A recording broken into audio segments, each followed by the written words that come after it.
አሁን የምገኘው በጌታችን በመድኃኒታችን በኢየሱስ ክርስቶስ መቃብሩ ስፍራ ነው። እንኳን ለብርሃነ ትንሣኤው አደረሳችሁ። በእጄ ያዝኩት ቅዱስ እሳት በመባል የሚጠራውን እሳት ነው።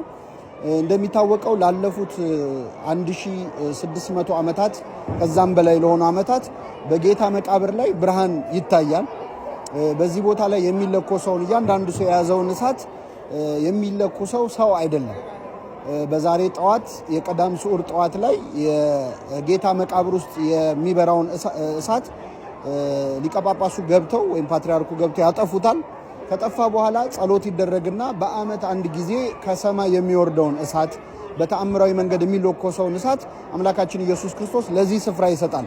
የትንሣኤው ብርሃን ከሚመሰከርበት ማስረጃ ሆኖ ከሚጠቀስ ነገር አንዱ በዚህ ቦታ ላይ የሚወርደው ቅዱስ እሳት ነው። እሳቱ በወረደበት ቅጽበት ላይ በቦታው ለሚገኙ ሰዎች ከምናየው እሳት የተለየ ተአምር ይታያል። ወደ አረንጓዴ አይነት ቀለም ያለው እሳት ይወርዳል። በሰዎች ፊት ላይ ይሄዳል። ብርሃን አለው ግን አያቃጥልም እና በዚህ ቦታ ላይ የጌታ የትንሣኤው ብርሃን በዓመት አንድ ጊዜ በዛሬው ዕለት ተገልጿል። ዛሬም ጠዋት እንግዲህ የምትመለከቱት እሳት ወርዷል ማለት ነው። በጣም የሚገርመው አሁን በእጄ ያዝኩት 33 መብራቶች ነው። እነዚህ 33 መብራቶች የሚያመለክቱት ጌታችን በምድር ላይ ለ33 ዓመት መቆየቱን ነው።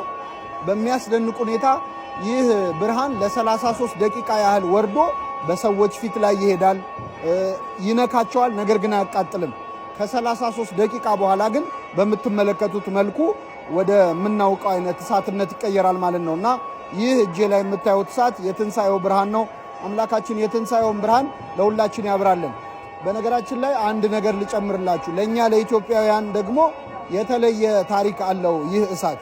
በአንድ ወቅት ቅዱሱ እሳት በሚወርድ ሰዓት አንድ ኢትዮጵያዊ ይህንን እሳት ለመለኮስ ሊገባ ሲል በጥቁርነቱ ንቀውት አባረው አስወጥተውት ነበር እና በዚያን ዕለት ይህ እሳት የወረደው ለዛ ኢትዮጵያዊ ነበረ እና በዚህ ምክንያት ብዙዎች ተጸጽተው የኢትዮጵያ ሰዎችን እምነት አክብረዋል። በዛሬው ዕለት የሚነበበው ተአምር የዚህን ኢትዮጵያዊ ታሪክ የሚያሳይ ነው።